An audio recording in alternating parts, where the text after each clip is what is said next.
What is up, guys? Greg here at the Vinyl Rundown. Happy New Year 2022. It's time for yet another vinyl tag. And I was kind of ambivalent about doing a vinyl tag this year, and it's a lot of work grabbing 22 albums.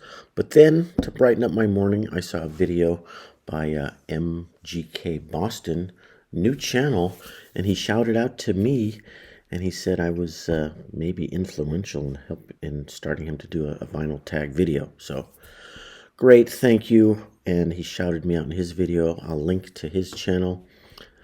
New guy in the vinyl community, and we share some similar tastes.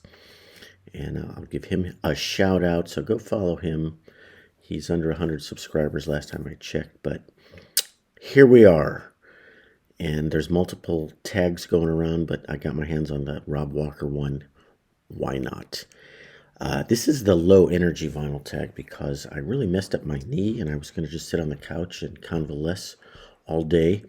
And then I saw this video from MGK and said, well, I might as well do one. I think I can do one sitting down. I'm not running around the house grabbing all these records, okay? I think that's how I hurt my knee in the first place. Fixing a bunch of stereos, crawling around on the ground, on the knees, pulling a bunch of cubes of records out of this thing to get to the wires to fix the stereo. Long story.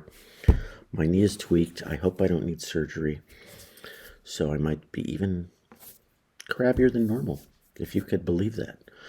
Let's kick it off. Rob Walker and MGK and you vinyl people. Favorite album purchased in 2021. Two videos that I thought I would make, two records I thought I would probably feature in a best of jazz video. Do you know about Floating Points, Pharoah Sanders? Floating Points, he's a band. What's his name? Shepard? Sam Shepard? Pharoah Sanders, the great saxophone player, master, still getting it done in his 80s. This is a unique, different kind of record in many ways. Orchestra plus electronics plus Pharoah Sanders. And another record is on my top list for the year was Charles Lloyd and the Marvels, Tone Poem. Charles Lloyd coined the term tone poet, I think. And I've spoken about that in my other videos. It is a tone poet, and it is a tone poem. And it's got the amazing Bill Frisell on it, and Greg Lige. And when those guys team up with Harold Lloyd, did I say Harold Lloyd? No, not Harold Lloyd. Charles Lloyd. Yes, I'm convalescing in my pajamas, so don't say anything about that. Charles Lloyd, not Harold Lloyd. Maybe it's the drugs I'm on. I'm not really on that many drugs yet. We're getting there. Blue Note. The chill feel of this record is like, it's not virtuosic, but it's like he has a feeling of spiritual, optimistic goodness vibe in his records. And that record, double record, really points that out. Question number 2. First person you saw live. Well, I'm really old, so who did I see live in 1970? The Cowsills opened for the Ice Capades that my grandma took me to. I'm not going to pull out a Cowsills record. None of you even know who the Cowsills are, unless you're old. The Partridge Family was based on the Cowsills. First, legitimate rock concert I went to was probably the Eagles, that my mom took me to, because she liked the Eagles. Do you guys need to see an Eagles record? First legitimate rock concert that I went to, because it was a band that me and my friends liked, was probably Bob Seger. Luckily, I don't have any Bob Seger records either, so did I fail this question? Probably. Album by a duo? I don't know. Oh, here's one. See, this is a low energy thing. I'm just going to grab a record off the shelf that answers the question if I can. If I can see one from where I'm sitting. Okay, there's a Carpenters record, Carpenters Christmas. That's a duo. I don't need to get up. My knee's tweaked. Album still in the shrink. Oh, here's one. This is literally a stack of records. I've done zero prep for this. Joe Henderson. It's a Blue Note. It's a tone poet. It's live at the Village Vanguard, Volume 1. I think they released Volume 3 or 4 before Volume 1. Is that possible? Joe Henderson, great sax player, tons of beautiful stuff on Blue Note, but this one is still in the shrink, and it's this is plastic that it's not technically shrink wrap. So does this count? This is loose plastic, not shrunken plastic. You heat the plastic with a heat gun to make it shrink, and then that warps the record, so the high-end audiophile records aren't shrunken. They're just plastic wrap. So does that count? A concept album. Okay, right behind me. Music for how many musicians? 18 musicians by Steve Reich on Nonesuch. This is a re-release that Nonesuch did a couple years ago. Got it on their half-price sale. The musical piece is the concept. The album, it's not really a concept album per se, but it's an interesting concept of a piece of music for 18 musicians, and I think he's doing this sort of minimalist repetition where the thing is phasing in and out. Too hard to explain right now. Stephen Reich. Album you haven't played yet. Well, I have a stack of records I haven't played yet. These are from Christmas. More Pharoah Sanders. Look at this beauty. Africa, Pharoah Sanders, limited edition, 10,000 numbered copies on crystal clear vinyl. I haven't opened it yet. Look at it. It's 331. Low number. Why haven't you played this, Greg? Well, I haven't played a lot of the records I got for Christmas. Number 7, artist you discovered in 2021. I mentioned this artist again. I know it's technically not supposed to do that, but I'm an invalid. Floating Points, again. Floating Points is this brilliant dude from England, I think, named Sam Shepard. And he's done a bunch of cool records that sound nothing like that one, but he's a classically trained piano player. He's very into DJing, electronics, synths. So his whole body of work, which he's fairly new, he's like an up-and-comer, if you ask me. Sam Shepard, I hope that's his name. Also known as Floating Points. What does it say here? A composition for sax, strings, keyboards, electronica, entitled Promises. I didn't even mention the name of the record. Promises, composed by Sam Shepard. And he plays piano, harpsichord, Celesta, Fender Rhodes, Hammond B3, Oberheim, other synthesizers. The Buchla, though. He also plays the Buchla. That's like the competitor to the Moog or the Moog. Okay, that is a cool artist that I'm glad I mentioned. A live album. We're on number 8. A live album. Oh gosh. Let's see. Any live records around here? Don't move. Oh, how can I forget this one? Art Blakey.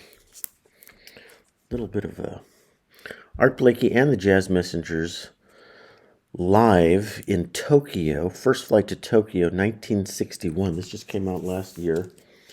And Blue Note sent me a copy of this because I volunteered to do the video that they used for the listening party. So to do an hour-and-a-half video of playing the entire record, all 4 sides on my fancy turntable, which was a big pain in the neck to record.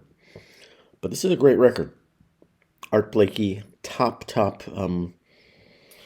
hard bop band of all time, and this is the band that included the great Lee Morgan and Wayne Shorter and Bobby Timmons. So this is really a worthwhile, interesting record to check out.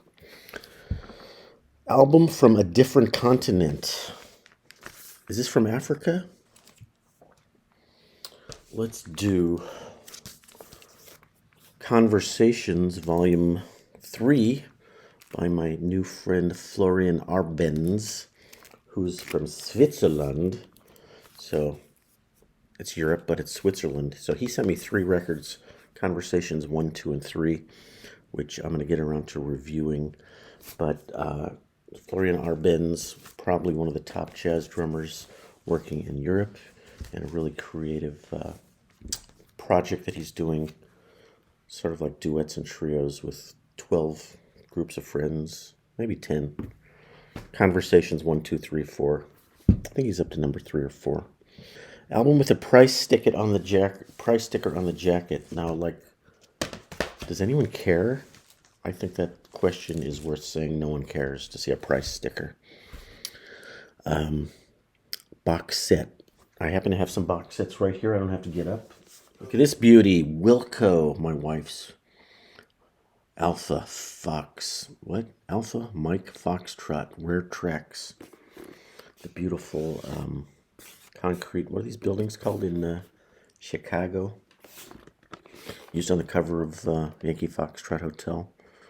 So that is a box set. It is 4 records, I believe. And while we're at it, there's another box set that nobody has. The Clash singles. Also my wife's. Wife's. Wives is a different word. Ooh, I've been looking for this. Why did I stick this in here? Do you see how this is possibly the worst vinyl tag video in history? Which I don't mind. Okay, box set album with a sporting theme. Good lord. I don't know. Please hold. Sporting? Immediately I think of Sport and Life by Weather Report. So how about a picture of Sport and Life by Weather Report? Imagine it in your head. Jazz album. Okay. This is a question written by somebody who doesn't really like jazz, I think, because Rob Walker, I don't think, does he? I don't think he likes jazz. I know he doesn't like free jazz. But that's like saying, show me an album with a guitar on it. Okay, I got a billion, trillion, zillion jazz records here. And have you guys heard of this one? Sons of Kemet. That is, I'm going to mispronounce his names. Shabaka Hutchins, sax player from London. This is like a top 10 list record on a lot of jazz critics from last year. Black to the Future, but this is a very interesting record. And that is my jazz record. A best of album. I'm somebody who doesn't like best of albums. So, album with at least 8 people on the jacket. Don't show Sgt. Pepper because everybody is showing that. 8 people on the jacket. Maybe we'll come back to that. A soundtrack. I have a soundtrack section over here. Okay, I went to the soundtrack cube over there. It's right over there on the ground. Near the ground. I went to the soundtrack cube and I found numbers 16 and 17. So I'm going to start with number 16, an album with 8 people on the jacket. Let's all count together, shall we? I see 1, 2, 3, 4, 5, 6, 7, 8, 9. I see 9 people. It doesn't say musicians. It just says people. These are all people. And this is the movie Grand Prix. And that's starring, you recognize Jim Rockford, don't you? And the soundtrack is electronic-y. Maurice Jarre. If you guys saw the Ferrari and Ford movie, it's better than this movie. But even Maurice Saint, that's pretty cool. There she is. She has some records out too that are, I think, probably terrible. There's my record with 8 people. It's not my soundtrack because I have a special guest soundtrack for you right now. Because Sidney Poitier just died at age 94. A Patch of Blue. Shelley Winters. There's Sidney up there. And Jerry Goldsmith. So, I don't know anything about this movie. You'd have to remind me. But I answered 2 questions. Show some VCLT. I don't know. I'm not all that well loved, so people don't send me that much stuff. But, you know, I just showed you an album that Blue Note sent me. And I told you my friend in Europe sent me 3 records. He doesn't call it VCLT, though, because he's an actual musician, not just some vinyl nerd. But he sent me the 3 records, so, and I'm sure there's some love behind it. Okay, An album with no writing on the jacket. Oh. How about this? No, kidding. How about if I showed you a white test pressing that had no writing on it at all? That would be kind of silly. Or, yeah, another silly question. 7-inch single. I just showed you this one, but here we go. This is a Record Store Day release. Same song on both sides. I don't want to know if you are lonely. Husker Du. And the same song recorded on the back, or the B-side, if you will, Green Day, who are kind of punky. They claim to be punky. But the original Husker Du 1986, and then Green Day in 2000. And that's kind of cool. Why am I spending $7 for a freaking single? That was when I thought Record Store Day was a big deal. Now it's just another day when people spend or waste money on vinyl. A color vinyl album. Well, I just showed you an orange one, but it's not an album. And I just showed you, what's his face? Pharaoh Sanders is clear. Is clear a color? Anyone care? Probably not. An album from 1982. I don't know. I'm going to Google that. You just sit tight while I do some Googling, okay? Okay, album from 1982. I Googled for something that's here on the wall. 1982, The Jam, The Gift. The Jam is just such a great band. They have so many great tunes. What songs are on here? Town Called Malice. So this was actually a huge album for them, probably in the U.S., but they have so many other great albums and great songs that aren't on here. Paul Weller, promo from when we worked at the record store. Did you guys know about this new movie, Licorice Pizza? Which is the name of the record store I worked at and where I met my wife and who owns half of these records. I'm going to do some talking about that Licorice Pizza movie in the record store in days to come. Shout out again back to my new buddy MGK Boston. Check out his channel, and don't spend too much time watching vinyl tags because it's really probably not a good use of your time. All right, guys, was the camera on? Did I do this right? I'll try to edit out some of the garbage. So thanks for watching. Please consider subscribing. And I didn't yet make a video of all the records I got at the thrift shop in the last 2 weeks. But look at this. Come on. What a great record. Sounds great. Problems there, but I'll get to that. Now that I'm an invalid with a bad knee, I'll probably sit in here and make a bunch of videos for you guys. All right? Thanks for watching. Have a happy new year, etc. Bye-bye.